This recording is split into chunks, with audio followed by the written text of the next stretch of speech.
Good morning. I'm Dan DeRosa with 19 News, coming to you from our digital desk. We're about to take you to a news conference taking place with some FirstEnergy crews. You might remember we had some bad weather in the last couple of weeks, and the three men you're looking at there, they were part of the crews that were out there trying to repair all the downed power lines when they came across a man who needed help in Parma Heights. His house had caught fire. This was back around the beginning, the first week of August. These men came across the home on fire, were able to rescue the man in that house. Let's take you live to the interview. Like burning something. You could tell it was house fire. So I was driving slow and I saw the house smoking real bad. So I immediately pulled over and I was just going to go knock on the door. And then that's when I heard the guy in the back. I heard somebody around back yelling, screaming, "Help me, help me, help me." So that's when I ran around back, and the fence had a bunch of bungees on it, so I just jumped the fence and I went there, and that's when the guy was like hanging out, like the window was like chin high, and he was hanging out there, and he was like, smoke was pouring out of there, and he was, yelling for us to, yelling for me, help me, get me out of here, and I was trying to get the window open more, and I couldn't get it open, so that's when I kind of ran around, and I was going to go try to find something to either pry the window open or something, and that's when Brian was coming through the gate, and then that's when I told Brian, I was like, we got to get back here, we got to get this guy out of here, there's a guy in the back window, and that's what they said, so then we ran back there. Yeah, I saw Sean run across the yard. I was driving up the street, and so I could tell something was going on, something bad, and as I looked up, I saw the smoke pouring out of the eaves of the house. So I jumped out of the truck, and I just followed him. I saw him jump over the fence, so I went up and I unbungeed the gate and opened it up. I wasn't going to jump over the fence. But yeah, as he said, right as he came back around, we kind of met there, and I followed him around, and I could see the gentleman standing there at the window. It was really high, right just kind of below his chin. His mouth was black with smoke inhalation and soot, and so I knew we were, facing an issue. And so I know I went up and I tried to yank the window out, but it just wasn't budging. It was flexing pretty good, but we just couldn't get it to come out. So right about then, just kind of looking around for something, like Sean said, to break out the window, and we couldn't find anything. So that's when we just kind of started to grab his arms and pull him out the window. And it took us a few minutes, but we were able to yank him out the window. And none of you have any type of training in, like, first responder training or EMT training, do you? I mean, they give us, we have, CPR training and stuff like that, but as far as, doing fire, rescue now, they don't give us any kind of training like that. Yep. So that was all out of just a human instinct, let's Yes. save this guy. Yeah. When we're out there on storm, either during or after, and we're hazard responding, we're basically first responders technically. So that's our purpose when we're out there, is to try to keep the public safe. So in that sense, it was in line with why we were out there in the first place. Where did you come into play, Rob? I was partnered up with Sean, so I was heading in the same direction. I was just a little bit behind him. I arrived right about the same time as Brian. We were going opposite directions, and so I followed him into the backyard. Between the size and the height of the window, there was nothing much I could do with that little tiny window trying to get the guy out. I spent a little bit of time trying to figure out how we were going to try to get him out if we couldn't get him out the window, which there weren't many options. But thankfully, when I saw Brian and Sean get him at least part way out of the window, I knew he was coming out. So I turned around and grabbed a wicker couch that we had thrown out of the way to try to get to him. And I positioned it behind me, so when he came out, I grabbed him, spun him, and Ron pretty much caught the guy. put him down on the couch. I mean, again, this is team effort. It took a lot for you to break a window or to get him out. How did that feel when you actually pulled him to rescue? I was very relieved when I saw that guy's legs coming through that window. I was like, thank God we finally, because it was stressful. I mean, you see somebody in there, in distress. The guy was in distress really bad. I mean, his face was covered with smoke and black all around his lips and his mouth and his nose and stuff like that. And it was just, our main concern was to get that guy out of that house. Yeah, I was relieved, very relieved. Have you all been in contact with the victim? No. Have not. Mm-mm. What was his response the day of? Because looking at the videos, I mean, he was pretty bad off. I mean, like I said, we left before even like the ambulance showed up. The fire department got there, the police got there, the fire, they brought him over oxygen immediately, and he was just sitting there.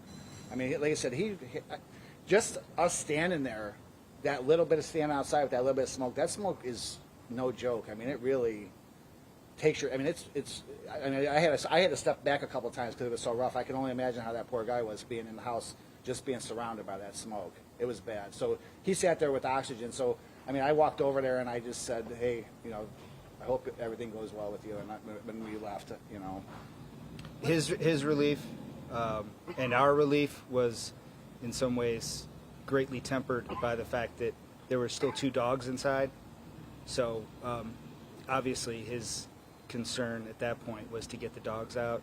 So with the help of a neighbor, we were able to get one of the dogs out, but couldn't get the other one out. So we told the firefighters when they arrived that there was another dog in there. They carried him out, and I think everybody probably saw that the other dog made it, wound up being resuscitated, which was really cool to see that many EMTs after they had the homeowner stabilized.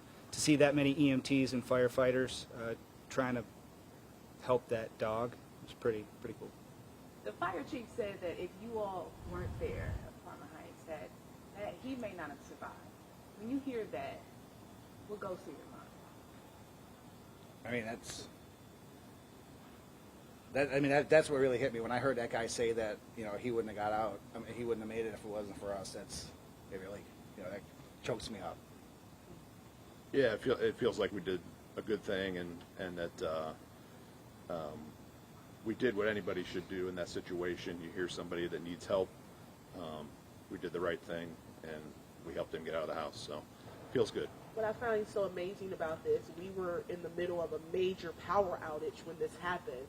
So you're already on your way to help people to restore power, and in the midst of that, you also saved another life. It's just incredible. Do you guys kind of think that? I know it's been, maybe 2-3 weeks.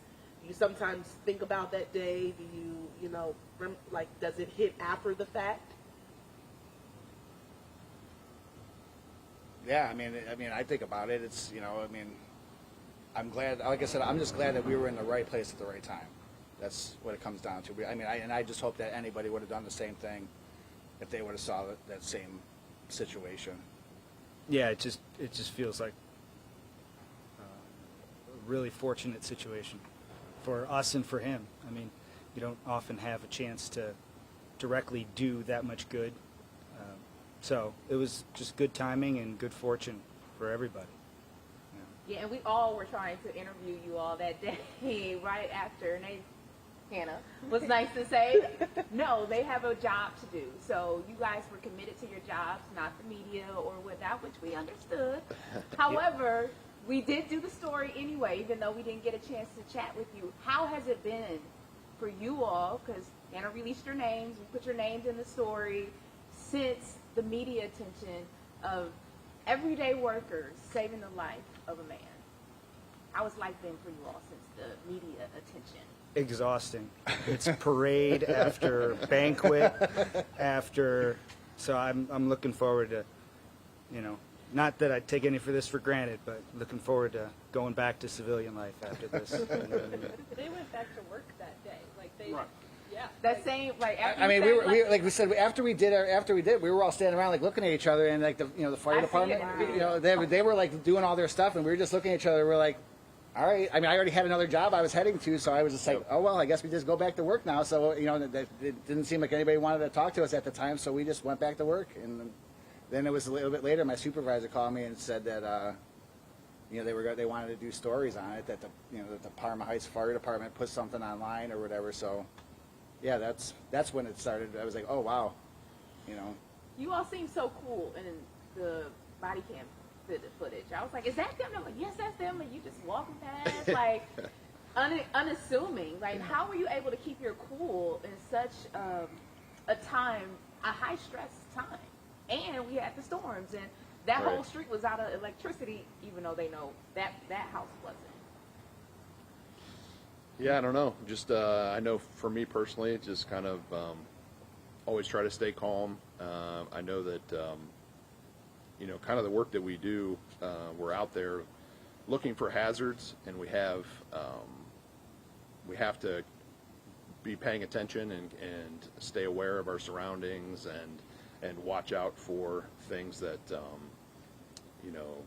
could be potentially be dangerous. So it's just kind of what we were doing naturally at that moment, and because we were together, by accident, we were able to work with each other and stay calm. So did the Parma Heights fire chief make good on his promise taking you all out to lunch?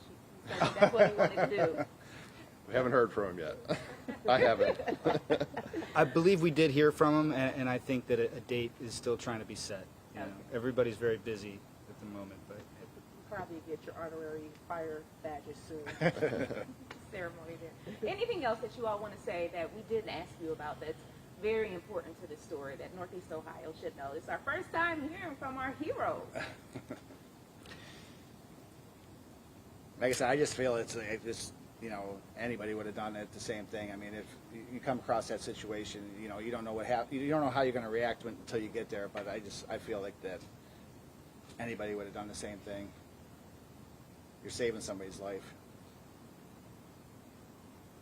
That was a good dress rehearsal. Let's take. We weren't recording. well done. Well done. Good. So how'd we do? You did well. B plus.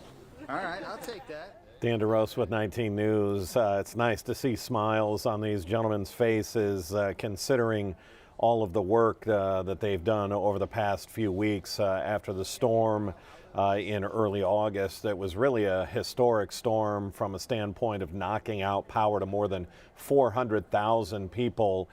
These three men just out there doing their job as linemen, trying to get neighborhoods back up with power, and they come across the home smoking, as you heard the one gentleman say. There was smoke coming out of the eaves. It was clear that whole house was going to be engulfed in flames, and to see that man asking for help, and they painted the picture so well, talking about how he had clearly been breathing the smoke. There was soot around his nose, soot around his mouth, trying to escape that fire, and thankfully they were able to reach up and lift him out of what sounds like a pretty high window and get that man out of there, and in the process rescuing one of two dogs. Unfortunately, yes, it sounds like one of the dogs did not make it in that house fire. But incredible work from the FirstEnergy crews that came across that home.